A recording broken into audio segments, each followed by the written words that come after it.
हम सबके परम आदरणीय, परम सम्मानीय, महान आदरणीय श्री राहुल गांधी जी, जो भारत में लोकसभा में विपक्ष के नेता हैं, वो अब चौकीदार चोर है कि अपार सफलता के बाद एक नया क्लेम लेके आए हैं, जिसमें कि उनका कहना है कि भारत में लोकतंत्र में वोटों की चोरी हो रही है और भारत में लगातार 3 टर्म से जो आदरणीय प्रधानमंत्री नरेंद्र मोदी चुनाव जीत रहे हैं, वो वोटों की हेराफेरी करके जीती जा रही है। 2009 तक ये नहीं हो रहा था, 2004 में भी ये नहीं हो रहा था, 2003 में बिहार में स्पेशल इंटेंसिव रिवीजन जो हुआ था, उसके बाद से कोई रिवीजन नहीं हुआ, और वो रिवीजन नहीं हुआ था तो वो वाला जो पहले SIR हुआ था उसमें कोई कमी नहीं थी। इसी की वजह से 2004 के लोकसभा चुनाव में राष्ट्रीय जनता दल को 22 सीटें आई थी बिहार में, लेकिन अब चूंकि आदरणीय राहुल गांधी उनका इंडी ब्लॉक और राष्ट्रीय जनता दल चुनाव जीत नहीं पा रहे हैं, तो इसलिए वोटों की चोरी चल रही है बिहार में। और बिहार के साथ साथ देश में भी वोटों की चोरी चल रही है, अलग अलग राज्यों में भी वोटों की चोरी चल रही है। क्लेम आदरणीय राहुल गांधी का है, तो कितना विश्वसनीय है ये तो अलग मसला है, लेकिन इसके ऊपर पूरा का पूरा बवाल ये है कि पहले आदरणीय राहुल गांधी ने बिहार में हो रहे SIR का विरोध किया, उसके बाद उन्होंने कहा मीडिया में आकर के कि मेरे पास चुनाव में जो गड़बड़ी हो रही है उससे रिलेटेड एक एटम बम है। तो आदरणीय रक्षा मंत्री श्री राजनाथ सिंह जी ने कहा कि उन्हें वो बम जल्दी से जल्दी फोड़ देना चाहिए। आदरणीय राहुल गांधी एक प्रेस कॉन्फ्रेंस में आए, उन्होंने कर्नाटक का डेटा दिखाया और कुछ डेटा दिखाने के बाद उसके बेसिस पे उन्होंने कहा कि चुनाव में धांधली हो रही है, चुनाव में एक ही व्यक्ति के 2-3 वोटर आई कार्ड हैं अलग अलग जगहों के, एक ही एड्रेस पे बहुत सारे वोटर रजिस्टर्ड हैं और बहुत सारे फर्जी वोटर्स हैं, इस तरह के बहुत सारे उन्होंने क्लेम किए। इनडायरेक्टली वो ये कहना चाह रहे थे कि SIR सही हो रहा है और SIR किया जाना चाहिए, SIR में कोई गड़बड़ नहीं है, वो ये कहना, उनका डेटा ये कह रहा था, हालांकि उन्होंने अपने मुंह से ये नहीं कहा। तो फिर उन्होंने ये क्लेम क्यों किया था, उन्होंने इस तरह की बातें क्यों की थी SIR के विरुद्ध, ये वही जान सकते हैं। लेकिन आदरणीय राहुल गांधी, परम सम्मानीय राहुल गांधी जी आंसर तो करते नहीं है। वो एक एंटाइटल्ड व्यक्ति हैं, एक बड़े परिवार से आते हैं, तो उनका कहना है कि वो सिर्फ बोल देंगे और जो उन्होंने बोल दिया, मेरा वचन ही मेरा शासन है। लेकिन लोकतंत्र में ऐसा चलता नहीं है। अब उनके multiple voter ID cards, multiple और फर्जी वोट्स और एक ही एड्रेस पे बहुत सारे वोटर्स का जो भी क्लेम था, इसको तमाम मीडिया हाउसेस ने चेक किया और तमाम मीडिया हाउसेस ने इसको रिबटल कर दिया है। उसमें यह बात निकल के आई कि कर्नाटक के जिस विधानसभा सीट के जिस घर का उन्होंने जिक्र किया था, वो मजदूरों के रहने का घर है, किराए पे लगता है और अक्सर लोग वहां आते हैं, वहां 11 महीने का रेंट एग्रीमेंट करते हैं और उसके बेसिस पे वोटर कार्ड बनवाते हैं, और वोटर कार्ड बनवाने के बाद वो उस घर को छोड़ के चले जाते हैं, तो भी एड्रेस चेंज नहीं होता और इस तरह से एक ही घर के एड्रेस पे बहुत सारे वोटर कार्ड्स पड़े हुए हैं। अब चूंकि आदरणीय राहुल गांधी जी ने, मालिक ने क्लेम कर दिया है, तो फिर उनके सारे जो स्पोक्स पर्सन है वो अलग अलग मीडिया चैनल्स पे जाके ये सारी बातें कर रहे हैं। स्पोक्स पर्सन के बातों का उतना वैल्यू नहीं है, लेकिन कांग्रेस देश की मुख्य विपक्षी दल है, तो उसका जो इंडी ब्लॉक है, इंडी अलायंस है, उसके सारे के सारे लोग अब संसद में इन चीजों पे बात नहीं कर रहे हैं। संसद में बात करेंगे तो उनको उसको वैलिडेट करना होगा, उसको प्रूव करना होगा, तो वो सब वो नहीं कर रहे हैं, वो मीडिया में आके बातें कर रहे हैं, वो सड़क पे घूम रहे हैं और सड़क पे मार्च निकाल रहे हैं। अच्छी बात है, देश का विपक्ष पहली बार सड़क पे कोई मुद्दे को लेकर जाता दिख रहा है। हालांकि जनता उनके साथ नहीं है, जनता उनके साथ इसलिए नहीं है क्योंकि जनता को असलियत पता है, जनता समझ रही है, जनता जान रही है कि भाई हमने तो वोट दिया था मोदी को, हमने वोट दिया था एक पिछड़े को, हमने एक वोट दिया था गरीब माँ के बेटे को। तो जो लोग प्राइवेट लिमिटेड पार्टी, जो लोग फैमिली लिमिटेड पार्टी चलाते हैं, जो लोग प्रिविलेज्ड हैं, जो लोग सोने का चम्मच लेके, चांदी का चम्मच मुंह में लेके पैदा हुए हैं, उन लोगों को इन बातों से तकलीफ होगी और ये देश जानता है, देश के लोग जानते हैं, इसलिए लोग उनके साथ नहीं है। आदरणीय राहुल गांधी जवाब तो देते नहीं है। आदरणीय राहुल गांधी से उसी प्रेस कॉन्फ्रेंस में पूछा गया कि इलेक्शन कमीशन ये कह रहा है कि आप जो भी क्लेम कर रहे हो इसको एफिडेविट के साथ दे दो। आदरणीय राहुल गांधी ने कहा, मैंने संविधान की कसम खाई है, तो मैं अब और कोई एफिडेविट नहीं दूंगा। आदरणीय राहुल गांधी पे जब कोर्ट में केस होता है, आदरणीय राहुल गांधी एफिडेविट भी देते हैं। आदरणीय राहुल गांधी पे जब कोई कोर्ट में केस होता है तो उसमें वो माफीनामा भी देते हैं। लेकिन बड़ी बड़ी बातें, लफाजी है, नेताओं का, पॉलिटिकल पार्टियों को ये लफाजी करनी पड़ती है। ईसीआई जो है वो संविधान से बंधी हुई संस्था है। ईसीआई जो है उसका एक सिस्टम है और अपने उस सिस्टम से ही चलता है। इसलिए आप जो भी क्लेम कर रहे हो आप उसको वैलिडेट करके दे दो, आप उसको एफिडेविट करके दे दो, तो ही ईसीआई मानेगा और उसके ऊपर जांच करेगा। कांग्रेस के जो पालतू लोग हैं, जो छर्रे घूम रहे हैं उनके, वो लोग लगातार ये कह रहे हैं कि ईसीआई को इसको कंफर्म करना चाहिए क्योंकि ईसीआई संवैधानिक संस्था है। संवैधानिक संस्था संवैधानिक मानदंडों के अनुसार, मान्यताओं के अनुसार चलती है। संवैधानिक संस्था ये नहीं है कि मीडिया में किसी ने कुछ कह दिया तो मीडिया उसको दिखाने लगी तो उसके ऊपर क्लैरिफिकेशन देता घूमे। संवैधानिक संस्थाएं ऐसे काम नहीं करती। संवैधानिक संस्थाएं सिस्टम से काम करती हैं। आपको अगर ये क्लेम है तो आप या तो ईसीआई के पास चले जाइए, आप नेता प्रतिपक्ष हैं, आप ईसीआई के पास चले जाइए, अपना क्लैरिफिकेशन ले लीजिए। अगर आपको वो क्लैरिफिकेशन नहीं लेना है तो आप बेहतर है कि ईसीआई के पास अपना एफिडेविट दे दीजिए और अपने क्लेम्स की जांच करवा लीजिए। लेकिन कांग्रेसी छर्रे घूम रहे हैं, कांग्रेस के लोग घूम रहे हैं, जो पालतू लोगों को कांग्रेस ने बनाया इतने अपने शासनकाल में, वो लोग घूम रहे हैं और वो लगातार कह रहे हैं कि ईसीआई को क्लैरिफिकेशन करना चाहिए। अरे भाई, आप भी नेता प्रतिपक्ष हैं, आपको भी तो क्लैरिटी देनी होगी कि आपने जो क्लेम किया है वो सही है या नहीं। इलेक्शन कमीशन ऑफ इंडिया हो, सुप्रीम कोर्ट हो, जो देश के माननीय जज हैं वो लोग हैं, ये लोग कुछ सिस्टम से, कुछ ओथ से बने हुए हैं। ये लोग मीडिया में जाके बात नहीं कर सकते, लेकिन नेता जाके मीडिया में बात कर सकते हैं, इसलिए वो क्लेम लगा के घूम सकते हैं, वो किसी पे आरोप लगा के घूम सकते हैं। जो संवैधानिक संस्थाएं हैं वो किसी पे सिर्फ आरोप लगा के नहीं घूम सकते। इसलिए अगर आपका क्लेम है, अगर आपका क्लेम सही है तो आपको उसको प्रूव करना होगा। आप पुलिस में, अगर पुलिस से जांच करवाना चाहते हैं तो आपको एफआईआर लिख के देना पड़ता है, या फिर आप जो कहते हो उसको पुलिस लिखती है और आपको साइन करना पड़ता है, आपको एक्सेप्ट करना पड़ता है कि आपने जो भी लिखवाया है, जो भी पुलिस ने लिखा है उसको अच्छे से समझ बूझ लिया है। ये थोड़ा ही होता है कि आप मीडिया में कहीं भी चलते हुए कुछ कह दो और उसके ऊपर जांच करना शुरू कर दे। देश में 140 करोड़ लोग हैं।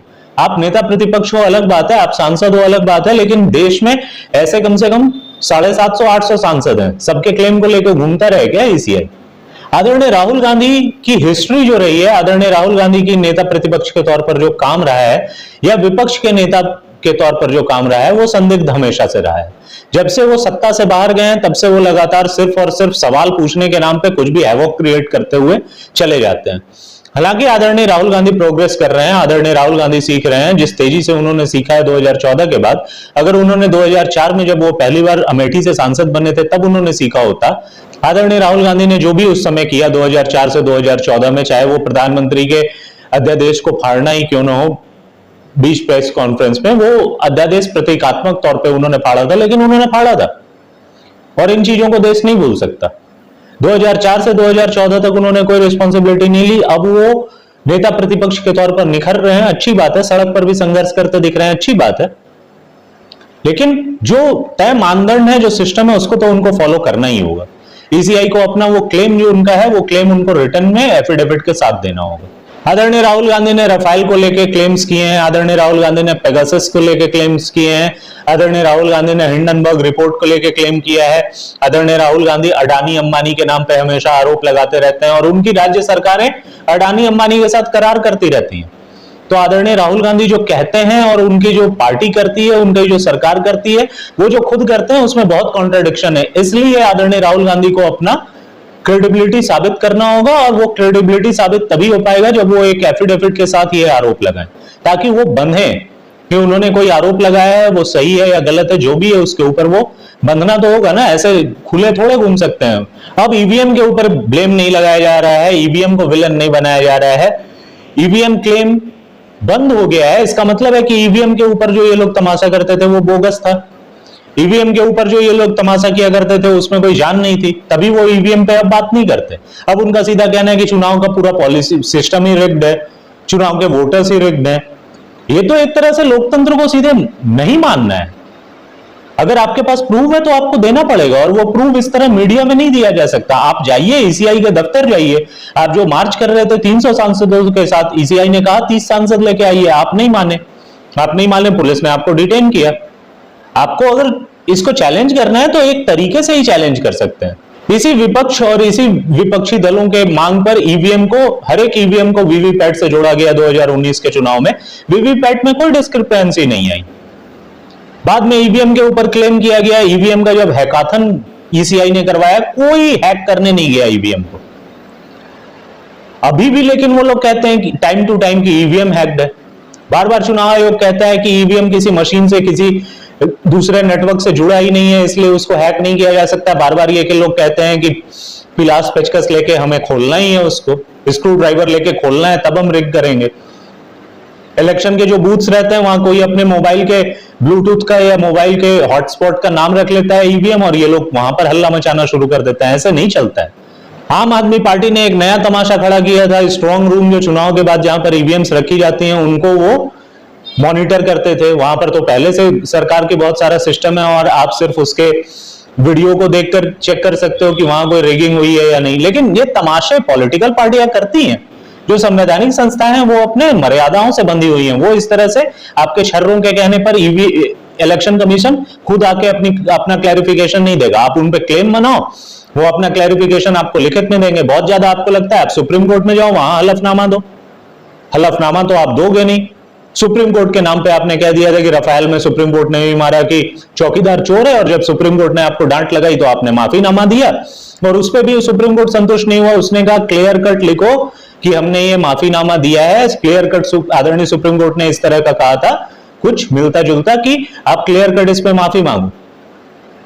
तो आदरणीय राहुल गांधी की क्रेडिबिलिटी संदिग्ध है, इसलिए आदरणीय राहुल गांधी के क्लेम्स को भी लोग संदिग्ध मानते हैं। उनके कितने भी सांसद सड़कों पे उतर जाएं, लेकिन पब्लिक नहीं उतरती, क्योंकि पब्लिक सोचती है यार हमने तो जिसको वोट दिया था वो जीता, तो फिर ये कहानी कहां से आ रही है। इन लोग का एक क्लेम रहता है कि आदरणीय प्रधानमंत्री डिक्टेटरशिप चला रहे हैं भारत में, लेकिन जब इनके ही मंत्री कर्नाटक के कहते हैं कि वो जो चुनाव का लिस्ट बना था, उस लिस्ट के आधार पे जो चुनाव हुआ था वो भी हम जीते, चुनाव का वो लिस्ट हमारे शासन में बना था, तो इसका मतलब है कि उसको हम गलत कैसे कह देते हैं। तो ये लोग सिर्फ आदेश देके उनको सैक कर देते हैं। उनको ये भी मौका नहीं देते कि अपना क्लैरिफिकेशन दे, ये भी मौका नहीं देते उनको कि वो अपना जो भी सफाई देना चाहे वो दे, सीधा उनको सैक कर दिया जाता है। उनको रेजिग्नेशन देने का भी मौका नहीं दिया जाता। लेकिन डिक्टेटर तो मोदी है, कह दिया वही है। पॉलिटिकल पार्टी कुछ भी कह सकती है, बाद में कह सकते हैं हमने तो चुनाव में ये कहा था। पॉलिटिक्स में भारत के किसी पार्टी को कोई भी वादा करने से नहीं रोका जा सकता और उसको निभाने के लिए मजबूर भी नहीं किया जा सकता। पॉलिटिकल पार्टियां कुछ भी बात कर सकती हैं, लेकिन ईसीआई, जजेस, सुप्रीम कोर्ट, ये सब बंधे हुए हैं संविधान के दायरे में। इसलिए सिर्फ ये कह देना कि हमने कह दिया, मेरा वचन ही मेरा शासन है, मैंने जो वीडियो बना दिया, मैंने जो प्रेस कॉन्फ्रेंस कर दिया, वही सब कुछ है, ऐसे नहीं चलता। आदरणीय राहुल गांधी जी, आपको सिस्टम में आना होगा। आदरणीय अखिलेश यादव तो और फर्दर चले जाते हैं। वो तो कहते हैं कि ईवीएम से हम जीत भी जाएं तो भी हम ईवीएम को नहीं मानेंगे, यानी मीठा मीठा गपा गप खाएंगे, कड़वा कड़वा थू थू। ऐसे थोड़ा ही चलता है। उन्होंने मल्टीपल क्लेम्स किए हैं, बहुतों पे आरोप लगाए हैं, और उसके बाद वो नए नए आरोपों की खोज में घूमते रहते हैं। उनके छर्रे कहते हैं सवाल उठाना हमारा काम है। सवाल उठाना काम है, उसका क्लैरिफिकेशन देना भी दूसरे का काम है। जब वो क्लैरिफाई हो जाए तो उस पर माफी भी आपको मांगनी चाहिए। लोगों को मिसलीड नहीं करना चाहिए। पूरी बातें या तो बताओ, या फिर ये दलाल हो आप कांग्रेस के, आप लोगों को पाला है कांग्रेस की सरकारों ने, आप पले हो, आप इसी तरह के तमाशे करोगे, करते रहो। वो कहते हैं कि वो लीडर ऑफ ऑपोजिशन है, इसलिए उनके क्लेम पर जांच की जानी चाहिए। और जब ईवीएम की बात आती है कि वो ईवीएम पे भी कहते थे, तो ईवीएम के लिए कवर लिया जाता है आदरणीय लालकृष्ण आडवाणी जी का, कि उन्होंने 2009 में कहा था। उस समय आदरणीय लालकृष्ण आडवाणी जी भी लीडर ऑफ ऑपोजिशन थे। तब आपने ये ऑलिव ब्रांच उनके लिए क्यों नहीं बढ़ाया कि उनके क्लेम पर जांच हो जानी चाहिए? तब क्यों ईसीआई ने जांच नहीं किया था? ईसीआई यहां पर क्वेश्चन में नहीं है। ईसीआई के ऊपर यहां क्वेश्चन नहीं है। यहां क्वेश्चन आपकी क्रेडिबिलिटी की संदिग्धता पर है, आपके विश्वास के संकट के साथ है, और आपको वो पहले प्रूव करना होगा। और वो प्रूव करने के लिए आपको एफिडेविट देना होगा। अगर आप एफिडेविट नहीं दे सकते, अगर आप ईसीआई से ये क्लैरिफिकेशन लेने के लिए प्रोसेस फॉलो नहीं कर सकते, अगर आप लोकल जो इलेक्शन ऑफिसर है उसके ऊपर क्लेम नहीं करते चुनाव रिजल्ट के बाद, आप हाई कोर्ट में दायर नहीं करते चुनाव रिजल्ट के बाद, और एक साल बाद आप आके कहते हो कि हमने जो कह दिया मेरा वचन ही मेरा शासन है, तो पब्लिक आप पे भरोसा नहीं करेगी। करते रहो आप तमाशे। आदरणीय राहुल गांधी के दावों के ऊपर तो अभी हाल ही में सुप्रीम कोर्ट ने उनको डांटा है कि कोई भी अगर सच्चा भारतीय रहेगा तो वो इस तरह के दावे नहीं करेगा चाइना को लेकर के। आदरणीय राहुल गांधी को सुप्रीम कोर्ट ने कहा कि आप ये बातें संसद में क्यों नहीं कहते? संसद में वो कहेंगे तो उनको वैलिडेट करना पड़ेगा। सुप्रीम कोर्ट ने कहा कि आप ये मीडिया में क्यों कहते हो? अगर आपको सवाल पूछना है, अगर आपको सही में जानने का इतना इंटरेस्ट है, तो आप संसद में ये बातें क्यों नहीं कहते? तो संसद में इसलिए नहीं कहते क्योंकि वहां वैलिडेट करना पड़ेगा। एक वो बहुत स्ट्रॉन्ग सा और बहुत अच्छा एग्जाम्पल है इसका कि पेगासस को लेके ये लोग पूरा हल्ला मचा रहे थे। ये सिर्फ नहीं, इनके पालतू लोग भी मचा रहे थे, जो पहले तो मेन स्ट्रीम मीडिया में हुआ करते थे, आजकल वेब पोर्टल चलाते हैं, उन लोगों ने भी दावा किया था कि हमने भी जांच किया है, हमारे भी फोन में पेगासस डाल दिया, और इजराइल की कंपनी ने कहा है कि हम सिर्फ गवर्नमेंट्स को देते हैं। और जब मांगा है इनके फोन को चेक करने के लिए, किसी ने अपना फोन नहीं दिया। वो बहुत ही बढ़िया एग्जाम्पल था कि लोकसभा में विपक्ष के उप नेता आदरणीय गौरव गोगोई ने कहा कि ये हमारे फोन में पेगासस डाल देते हैं, और आदरणीय गृह मंत्री श्री अमित शाह खड़े हुए और उन्होंने कहा कि अगर आप इसको कह रहे हो कि पेगासस डाल देते हैं तो आप इसको लोकसभा में वैलिडेट कर दो। तो उन्होंने अपना बयान वापस ले लिया, या उनके इस बयान को एक्सपंज कर दिया गया। तो संसद में अगर वो कहेंगे तो इसको वैलिडेट करना होगा ना, इसलिए वो मीडिया में कह के निकल जाते हैं। इसलिए वो एफिडेविट आज तक नहीं दिया उन्होंने, तकरीबन 1 सप्ताह हो गया उनके क्लेम का। और उनकी जो पालतू मीडिया है, या उनके जो पालतू छर्रे घूम रहे हैं, जो किसी समय में देश के विचारक हुआ करते थे और वो विचारक के नाम पे रोटी अपनी चला रहे थे और कांग्रेस सरकार के नाम पे अपना मलाई खा रही थी, जो इतने सालों के उनके पाले हुए लोग हैं, वो लोग ये कह रहे हैं कि उन्होंने क्लेम कर दिया है तो इसकी ही जांच हो जानी चाहिए। आप कह दो तो किसी की जांच नहीं हो सकती ना। आपको फॉर्मल एक कंप्लेन तो उसके लिए करना होगा, आपको आरोप तो लगाना होगा। सिर्फ आपको खुश करने के लिए कोई जांच नहीं हो सकती। जांच में क्या लगा है, आपके लिए कोई जांच का कोई वैल्यू नहीं है। आप दोषी भी, आदरणीय राहुल गांधी दोषी साबित हो जाते हैं, हाई कोर्ट से भी तो सुप्रीम कोर्ट उनके जो उनको पनिशमेंट मिला है उस अवार्ड पे स्टे लगा देता है। आम लोगों के लिए नहीं होता ना ऐसा। आज जो ईसीआई के हेड हैं आदरणीय ज्ञानेश कुमार, उनके पिता क्या थे ये देश थोड़ा ही जानता है। आदरणीय राहुल गांधी के पिता क्या थे ये देश जानता है। उनके पिता प्रधानमंत्री थे, उनकी दादी प्रधानमंत्री थी, उनके पिता के नाना देश के प्रधानमंत्री थे। तो आदरणीय राहुल गांधी के लिए जो सिस्टम है वो इस देश में प्रैक्टिकल सिस्टम नहीं है, बाकी लोगों के लिए नहीं है। आदरणीय राहुल गांधी कहने को भारतीय नागरिक हैं और मैं भी भारतीय नागरिक हूं, लेकिन मेरे और उनके लिए बहुत सारे सिस्टम अलग अलग हैं।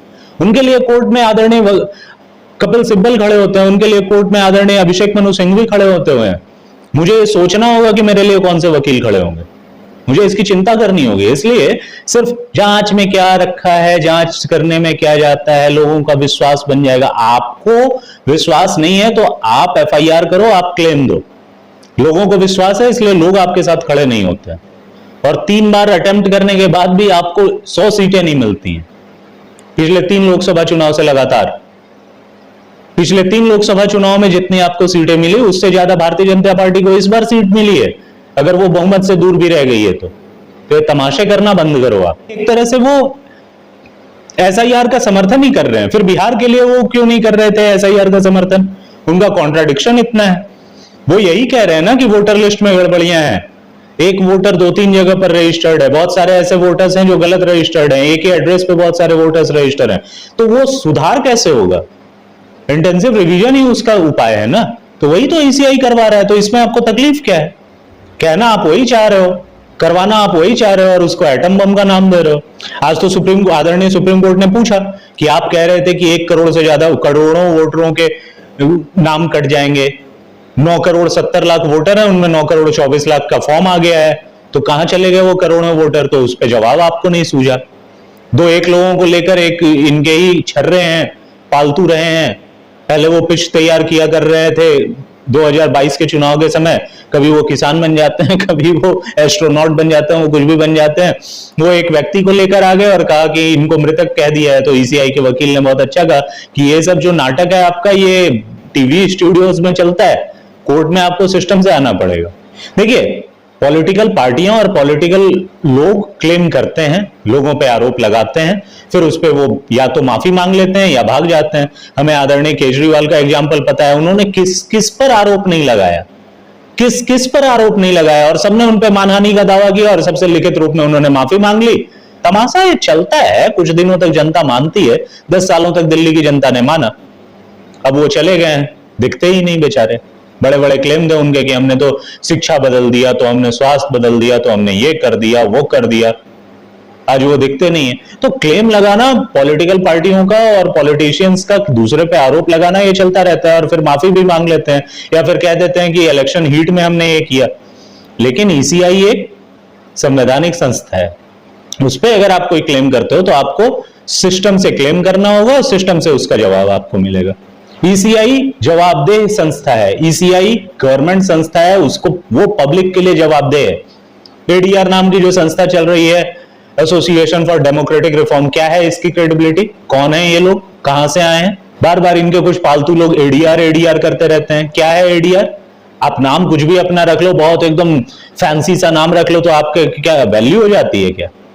तमाम ऐसे एग्जाम्पल हैं, तमाम ऐसे संगठन हैं जिनको देश के विरोधी और जॉर्ज सोरोस द्वारा फंडिंग किया जाता है। ये नॉन गवर्नमेंट ऑर्गेनाइजेशंस, इनकी क्या क्रेडिबिलिटी है? आदरणीय लालू प्रसाद यादव ने कहा था, संसद में कहा था, ये सब एनजीओ का खेला है। क्या है इनकी क्रेडिबिलिटी? ये क्या कह रहे हैं, इससे किसी को क्या फर्क पड़ता है? चुनाव आयोग क्या कह रहा है? चुनाव आयोग जो करता है वो राज्य के प्रशासनिक अधिकारियों को लेकर करता है, राज्य के प्रशासन को लेकर करता है। वो जो करता है उसमें लोग जुड़े हुए हैं, आम जन जुड़े हुए हैं। जो बीएलओ होते हैं, जो बीएलए होते हैं, वो आम लोग होते हैं। एडीआर की क्या वैल्यू है यार? वो क्या कह रहे हैं, उनको कौन वैल्यू करता है? एमनेस्टी इंटरनेशनल अपना लेकर कैंडल घूमता रहे, उससे क्या? हमास के लिए उनके पास कैंडल नहीं रहता, इजरायली गवर्नमेंट के लिए कैंडल रहता है उनके पास। उन लोगों की कौन सी वैल्यू है? कुछ भी कहते रहे वो लोग। मूल बात यह है कि आप डेमोक्रेसी को अपने टर्म्स पे कभी भी किडनैप नहीं कर सकते। मूल बात यह है कि लोगों को अगर लगता है कि डेमोक्रेसी उनकी छीनी जा रही है, अगर उनका लोकतंत्र छीना जा रहा है, अगर उनका वोट का अधिकार छीना जा रहा है, तो लोग खुद बाहर निकल के आ जाएंगे। और गवर्नमेंट सिस्टम अगर ईसीआई अगर ये कर रहा है कि लोगों के नाम काट रहा है या छांट रहा है, तो वो प्रॉपर आपको रास्ता भी दे रहा है कि आप अपना क्लेम भी कर सकते हो। आज आदरणीय सुप्रीम कोर्ट ने कहा कि ये तो ड्राफ्ट है, इसमें सुधार हो सकता है, इसमें गलतियां हो सकती हैं। इसलिए आपको अपनी क्रेडिबिलिटी साबित करनी होगी। आप दूसरों पर आरोप लगाओ और भाग जाओ, वो आप नेताओं के ऊपर कर लो। और ईसीआई को तो इनके ऊपर अब क्लेम करना चाहिए कि ये झूठा आरोप लगा रहे हैं, एक संवैधानिक संस्था को बदनाम कर रहे हैं। लेकिन फिर वही है, अल्टीमेटली वो जाएगा, इतने साल कोर्ट के चक्कर खाएगा, वो सारा क्लेम, और उसके बाद पता चलेगा कि नहीं ठीक है, ये तो लोकतांत्रिक लोग हैं, ये नेता हैं, और इस तरह की बातें स्टे कर देगा आदरणीय सुप्रीम कोर्ट। कर सकता है।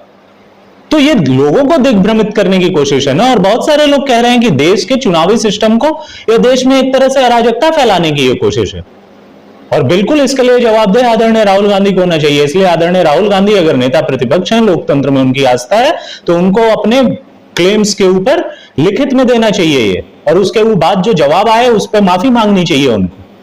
नहीं तो रफाल और पेगासस और इस तरह के तमाशे हर बार कोई ना कोई संसद सत्र के समय आते हैं, और ये तमाशे ऐसे ही चले जाते हैं। अगर आप चुनाव नहीं जीत पा रहे, अगर लोगों का भरोसा नहीं जीत पा रहे, तो आपको देखना होगा कि आपकी पॉलिसीज में कहां कमी है।